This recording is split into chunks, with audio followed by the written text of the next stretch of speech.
Hello बच्चों, स्वागत है आपका अपनी app the Ujjain academy app पर। मैं हूं चंचल और आज हम स्टार्ट करने जा रहे हैं accountancy for class 11th। So let's begin. सबसे पहले मैं आपको ये बता दूं कि अभी अभी आप 10th क्लास क्रॉस करके आए हो, पास आउट करके आए हो, तो उसके लिए अब अगर आपने कॉमर्स स्ट्रीम लिया है तो उसके लिए हमें अकाउंटेंसी पढ़नी होगी, ठीक है। और अकाउंटेंसी एक ऐसा सब्जेक्ट है, अगर आप आर्ट्स लेते हैं तो आर्ट्स में आपके नॉन सब्जेक्ट आते हैं, अगर आप साइंस लेते हो साइंस में आपके नॉन सब्जेक्ट आते हैं। बट अगर आपने कॉमर्स लिया है तो आपके लिए कुछ सब्जेक्ट्स ऐसे हैं जो बिल्कुल आपके लिए अलग है। जैसे बिजनेस स्टडीज हो गया, आपने कभी नहीं पढ़ा।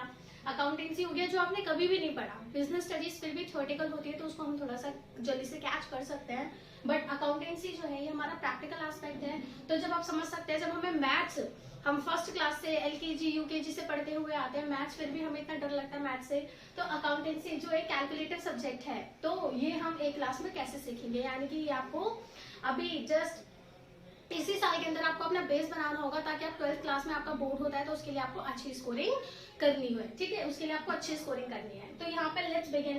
तो देखो यहाँ पर सबसे पहले अकाउंटेंसी के लिए क्या चीजें याद रखनी है आपको। पहली चीज, अगर आप मेरे साथ अकाउंटेंसी कर रहे हो तो आपको एक चीज जो क्लियर होनी चाहिए वो है कि जो भी मैं आपको क्लास में करा रही हूँ, जो भी मैं आपको क्लास में करा रही हूँ उसको घर पे जाके आपको ज्यादा नहीं 10 मिनट रिवाइज करना है, और जो मैं होमवर्क दूंगी वो होमवर्क आपको टाइम टू टाइम करना है। And I am guaranteeing you that आपका जो स्कोर है वो डेफिनेटली बहुत अच्छा होगा अगर आप भी मेहनत करोगे मेरे साथ, ठीक है। यहाँ पर जो मेहनत है वो सिर्फ प्रैक्टिस की मेहनत है। आप जितना ज्यादा प्रैक्टिस करोगे, जितना ज्यादा रिवीजन करोगे, उतना ज्यादा आपके जो आपके स्किल है, जो आपका आपके क्वेश्चन करने की जो स्पीड है वो उतनी ज्यादा एनहेंस होती चली जाएगी। आप जितने अच्छे से इसकी प्रैक्टिस और टाइम से होमवर्क और टाइम से रिवीजन करोगे, ज्यादा नहीं 10 मिनट। आपको क्या करना है, जैसे क्लास खत्म हो जाएगी, आपको क्लास खत्म होने के 1 घंटे बाद या फिर कभी भी, मतलब विद इन 24 आवर्स आपको एक बार इसको रिवाइज करना है फॉर 10 मिनट्स।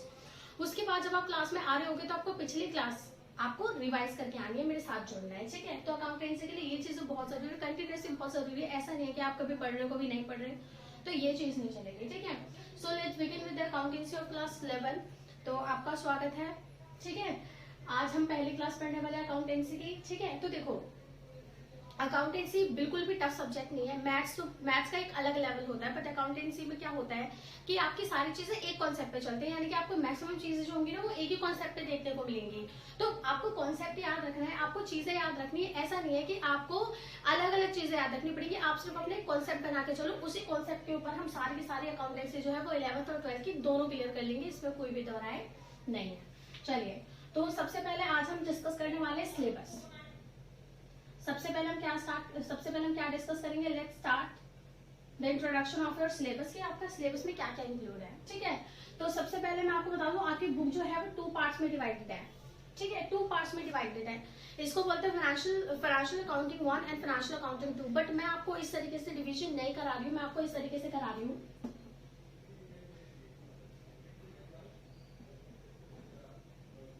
थ्योरेटिकल, ठीक है, एक है थ्योरेटिकल और एक है आपका प्रैक्टिकल। आपको पता है कि आपका हर सब्जेक्ट जो है वो 100 मार्क्स का है, 100 मार्क्स, लेकिन 100 मार्क्स में से आपके 20 मार्क्स जो है वो आपके प्रोजेक्ट मार्क्स होते हैं। प्रोजेक्ट मार्क्स ऐसे लगेंगे, आपको अपने टीचर को बहुत अच्छे से ट्रीट करना है। टीचर को मार्क्स के लिए नहीं, टीचर को वैसे भी बहुत प्यार से, बहुत अच्छे से, बहुत रिस्पेक्ट करनी चाहिए उनकी। तो अगर आप टीचर की रिस्पेक्ट नहीं करते हैं, वैसे तो आपको करनी चाहिए, लेकिन अगर आप नहीं करते तो अब आपको मार्क्स के लिए भी उनकी इज्जत करनी होगी, और वैसे भी इज्जत करनी चाहिए, क्योंकि गुरुर ब्रह्मा गुरुर विष्णु गुरुर देवो महेश्वर गुरुर साक्षात परब्रह्म तस्मै श्री गुरुवे नमः, है ना। तो स्टिल आपके लिए टीचर की रिस्पेक्ट करना हमेशा फायदेमंद है। तो यहाँ पर आप अगर टीचर के लाडले हो, चाहिए हो, तो आपको यहाँ पर प्रोजेक्ट में से 20 आउट ऑफ 20 मिल जाएंगे। तो यहाँ पर मैं आपको मान के चल रही हूँ कि आप टीचर की बहुत रिस्पेक्ट करते हो, टीचर आपको डेफिनेटली 20 मार्क्स देने वाली हो। तो यहाँ से 100 में से 20 मार्क्स जो है वो आपके पूरे पूरे अच्छे हो गए, है ना। तो 20 मार्क्स तो आपको मिल गए। अब बात करते हैं 80 मार्क्स की। 80 मार्क्स में अगर मैं आपको बोलूँ 80 मार्क्स के लिए आपको क्या करना है, 80 मार्क्स में से आपका जो थ्योरेटिकल पार्ट होता है, ठीक है, आपका जो थ्योरेटिकल पार्ट होता है वो होता है आपका 30 to 40, ठीक है। फिक्स नहीं है, बट 30 to 40 तो है, ठीक है। आ जाता है नेक्स्ट प्रैक्टिकल। अब आपको पता है ये कितना हो जाएगा, 40 to 50। ये आपका क्या हो जाएगा, ये आपका प्रैक्टिकल हो जाएगा। अच्छा, इसके अंदर क्या है, थ्योरेटिकल में क्या क्या चीजें पढ़ेंगे हम। मेन जो आपको पढ़ना है ना थ्योरेटिकल में वो क्या है, सबसे पहले मेन थ्योरी में आपको बता दें कि कौन कौन से चैप्टर कवर करने हैं हमें। तो पहले आपकी बुक के जो फर्स्ट 4 चैप्टर है ना,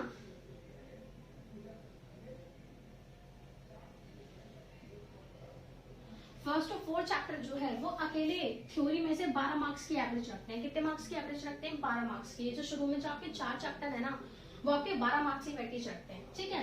और थ्योरी में क्या इंपॉर्टेंट है, उसके बाद आपका एक चैप्टर आता है ट्रायल बैलेंस। आपका एक चैप्टर है ट्रायल बैलेंस, तो इसके अंदर से भी आपका जो है वो 4 से 5 मार्क्स का क्वेश्चन जो है, 4 से 6 मार्क्स का क्वेश्चन जो है वो भी इसके अंदर से आ जाता है। नेक्स्ट है आपका provision and reserves. Provision and reserves ये भी आपका जो है वो 4 मार्क्स की वेटेज तो कम से कम रखता है, ठीक है। Come to the next, very very important है आपका अकाउंटिंग फॉर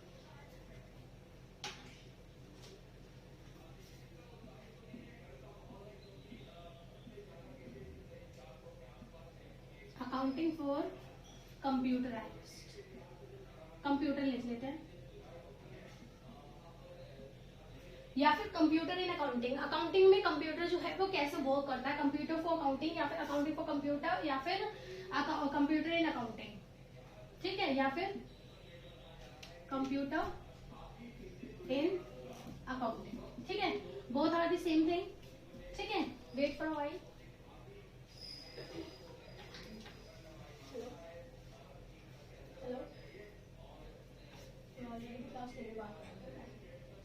क्लास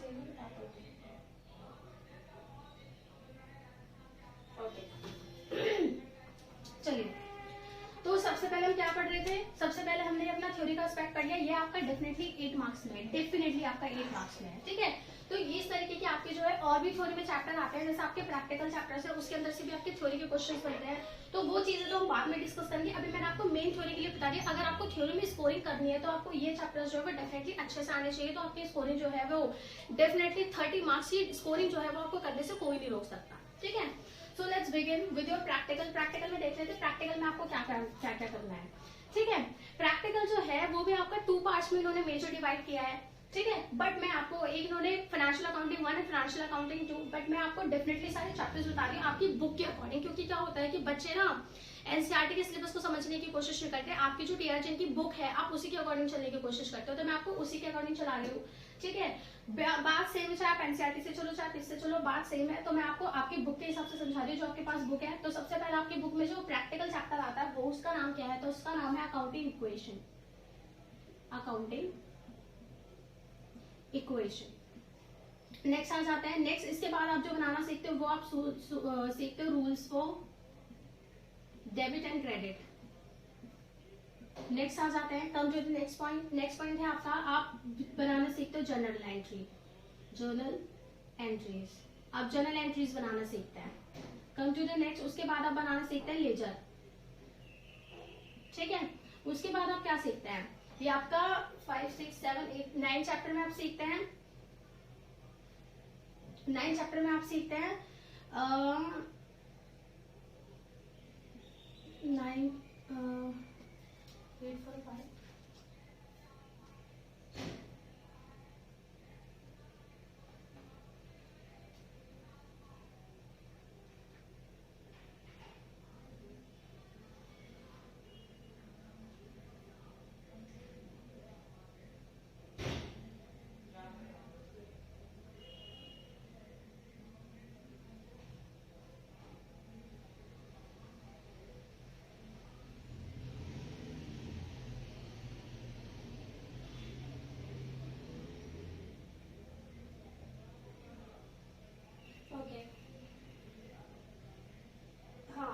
अच्छा, इसके अंदर आपकी एक और चीज आती है वाउचर।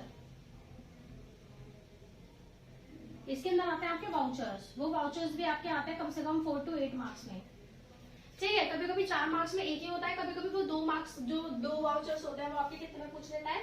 8 मार्क्स के आपके 4 वाउचर हो जाते हैं,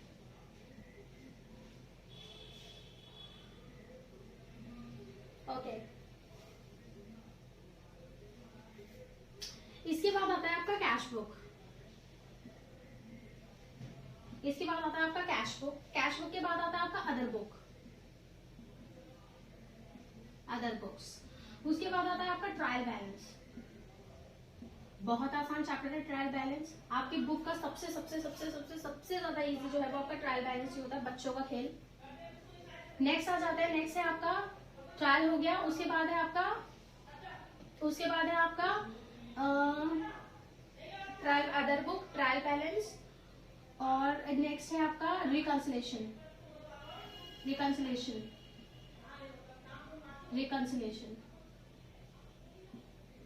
नेक्स्ट है आपका रिकंसिलेशन के बाद बिल ऑफ एक्सचेंज।